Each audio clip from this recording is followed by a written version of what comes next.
China is a manufacturing powerhouse and is increasingly becoming a military juggernaut. China's economic and military growth is putting the United States on notice, which is why I find that the United States must act swiftly and strategically to limit the power and influence of China. China, by utilizing their manufacturing advantage, now possesses the largest navy in the world in terms of ship quantity, not naval power. China also possesses one of the largest armies in the world in terms of manpower, not army power. Driving China's renewed competitive itch is President Xi's belief that China is the rightful ruler of the world.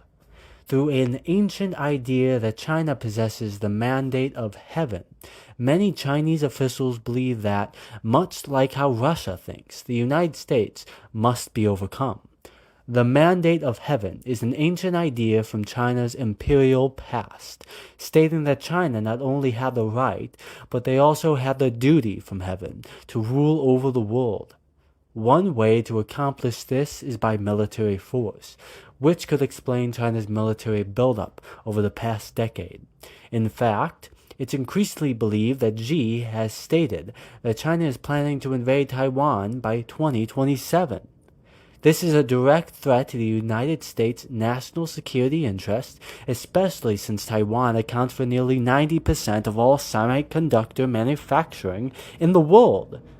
The United States government can counter the rise in China by reinvesting in our domestic competitiveness, by increasing funds for science and innovative projects, reform the immigration system to attract the brightest minds in the world, and work with like-minded allies to deter China from their continued assistance of Russia in the war in Ukraine, which could also deter China from moving in on Taiwan.